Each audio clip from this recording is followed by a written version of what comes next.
एक बच्चा जो है 6 साल की उम्र में अंधेरे से उसको डर लगता है, बट आप कश्मीरी बच्चे को देखिए, उसको रोशनी से डर लग रहा था। मैं पढ़ाई में अच्छी थी, ठीक ठाक थी, और एकदम से पढ़ाई से दिल उठ गया।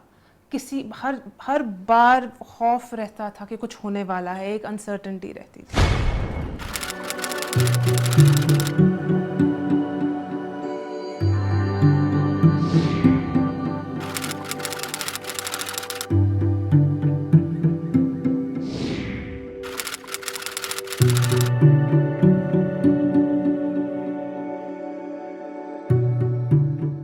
जब मैंने शुरुआत की लिखने की, तो मुझे लगा कि बहुत कुछ लिखा गया, तो मैं एक नया क्या लिखूं। और फिर मुझे लगा कि जो ज़िंदगी मैंने गुजारी है, एक 12 साल की उम्र में, 13 साल की उम्र में, 14-15 जो भी टीनेज के ईयर्स थे, एक छोटी बच्ची से एक यंग वुमन, वो तब्दीली जो हुई उस दौर में, वो किसी ने नहीं लिखा है। ये जो मेरी कहानी थी और मेरी जैसी हज़ारों लड़कियों की कहानी थी, वो नहीं लिखी गई थी, और मैंने वो किसी भी किताब में नहीं पाई। कश्मीर पे लिखा गया है, तो मुझे लगा कि अगर जब कश्मीर में तशद्दुद होता है और लोगों की डेथ होती है, तो उस पर काफ़ी कुछ लिखा जाता है, लेकिन जो लोग सरवाइव कर लेते हैं, जो लोग रह जाते हैं, उनकी ज़हनी हालात कैसे होती हैं, उनके साथ उनकी रोज़मर्रा की ज़िंदगी कैसे बदलती है, चाहे वो 6 साल की बच्ची हो, चाहे वो 60 साल की औरत हो, चाहे वो 16 साल की लड़की हो, तो कैसे वो तब्दीलियाँ आती हैं उसमें, और क्या क्या उनको बर्दाश्त करना पड़ता है।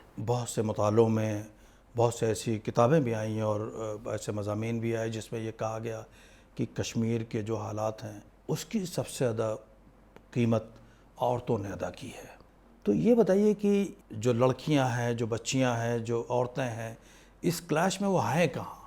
इस क्लैश में वो सभी जगह हैं, वो हर जगह हैं, लेकिन वो थोड़ी इनविजिबल हो जाती हैं, वो दिखती नहीं है। उन पे वायलेंस का, तशद्दुद का एक दोहरा इम्पैक्ट पड़ता है। एक तो स्टेट वायलेंस होता ही है हमारे मुआशरे में, कंजर्वेटिव मुआशरे में एक लड़की को कैसे रहना है, उसको कैसे बोलना है, वो बचपन से सिखाया जाता है।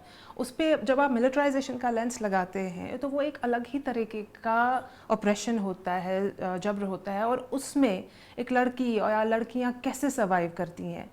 तो चाहे वो जब मेरी पुप्पी, उनके घर पे ऐसा वाक़या हुआ कि एक एनकाउंटर के बाद उनका घर जला दिया गया कावडारा में, और उसके बाद वो हमारे घर आके रहने लगी ज़ैना कदल डाउनटाउन श्रीनगर में, और 5:30 एक पेट्रोल पार्टी आती थी, वो उनको सल्यूट करने लगी। तो उस वक्त तो काफ़ी अजीब सा लगता था कि ये क्या कर रही हैं, लेकिन उसके बाद 5-10 साल बाद ये समझ आया कि कितनी दहशत थी उनके दिमाग में उस वक्त कि कहीं ये वाला घर भी ना जला दें। या मेरे साथ मेरी छोटी कज़न है, 6 साल की लड़की, वो 6 साल की बच्ची थी, वो एक लेक के पास रहते थे, नगीन में रहते थे, और वहाँ पे रात को पानी पे पेट्रोलिंग होती थी। तो मैं उनके घर रहने गई और मैंने देखा कि मैं एकदम, वो एक बहुत ही तेज़ लाइट थी, उससे जाग गई, और फिर मैंने देखा कि वो हाथ में उसके वो तावीज़ था गले के पास, और वो डरने लगी और वो रोने लगी, काफ़ी सहमी हुई थी।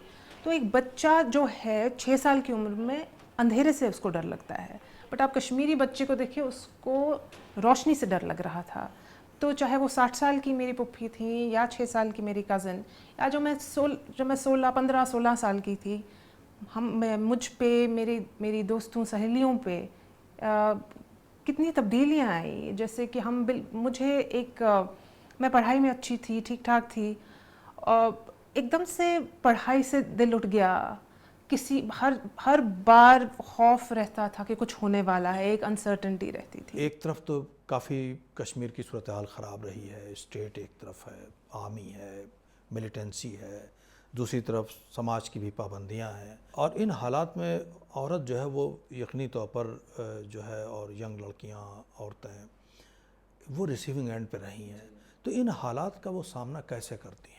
जब मैं बड़ी हो रही थी, तो एक अलग ही तरीके की खामोशी थी, हम नहीं बोल पाते थे, काफ़ी एक डर था, एक खौफ था, काफ़ी ज़्यादा खामोशियाँ थी। और जो किताब है, ये भी उसी खामोशी, उन सवालात का नतीजा है कि जब वो सवालात थे मेरे दिमाग में उस वक्त, ये मैंने कोशिश की है इसमें एक्सप्लोर करने की कि वो क्या थे, मैं क्या सोच रही थी उस वक्त। तो वो एक दौर था।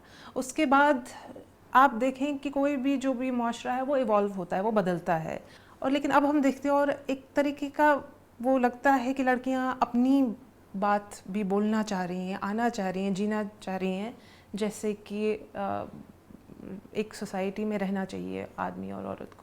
تو وہ اپنی وہ ایک آواز لے کے آ رہی ہیں. اور میرا اس وقت پہ لکھنا کہ جب کہ مجھے شاید لگا کہ اب میں بات کر سکتی ہوں ان خاموشیوں کے بارے میں جب میں بڑی ہو رہی تھی اور جو خوف سے میں ایک دم دبی ہوئی تھی, شاید وہ بولنے کی کوشش کر رہی ہوں. یہ بتائیے کہ آپ نے تو اپنی کتاب میں بہت سارے واقعات کا ذکر کیا ہے, لیکن کوئی ایسا واقعہ جس نے واقعی آپ کو بالکل ہلا کر رکھ دیا ہو, بالکل بہت زیادہ متاثر ہوئی ہوں؟ جب 1989 میں جب پہلی بار فائرنگ ہوئی اور مشتاق لٹرم نے بحر قدل میں فائرنگ کی, میں بال کٹوانے گئی تھی, عید سے 1-2 دن پہلے کی بات ہے, اور میں 12-13 سال کی تھی, اور میرے ایک کزن تھے وہ بھی 12-13 سال کے تھے. وہ جوتے خریدنے گئے تھے اپنے والد کے ساتھ, اور ہم لوگ تو واپس آ گئے. اور شاید عید سے جس پہلے کا واقعہ ہے. یہ عید سے پہلے کا واقعہ ہے, اور وہ جوتے خریدنے گئے تھے, میں بال کٹوانے گئی تھی, اور ان کو گولی لگ گئی. اور کیونکہ ایک کراس فائرنگ میں وہ پکڑے گئے نواب بازار کے پاس, ان کو گولی لگ گئی. اور کتنی عمر تھی وہ 12 سال 12-13 سال, ہم عمر تھے. تو وہ ایک حادثہ کہ وہ کیسے بچ گیا اور میں کیسے زندہ رہی, ایک سروائیور گلٹ جو پیدا ہوتا ہے رہ گیا میرے اندر کافی دیر. اس کی وجہ سے نہ تو میں کبھی چھوٹی عید منا پاتی ہوں, عید الفطر مجھ سے کافی ایک بہت ہی زیادہ ایک اداسی سی ہوتی ہے. وہ میں شروعات میں تو مجھے سمجھ ہی نہیں آتا تھا کہ کیوں ہوتی تھی. اور اس دن بالکل اسی دن مجھے لگا ایک 12 سال کی لڑکی کی جو بھی سمجھ ہوتی ہے, مجھے لگا کہ یہ جو ہو رہا ہے ہمارے ارد گرد میری وجہ سے ہوا, کہ میں نے کہا کہ مجھے ایک پرٹیکولر جگہ جانا ہے بال کٹوانے. تو میں اپنے بال نکالنا میں نے شروع کرنے, اپنے بال نوچنا, جو کہ 28 سال تک میں نوچتی رہی. تو وہ ایک انسیڈنٹ جو تھا, وہ واقعہ جو تھا, وہ میرے ذہن سے ابھی تک نہیں نکلا ہے, اتنے سال ہو گئے.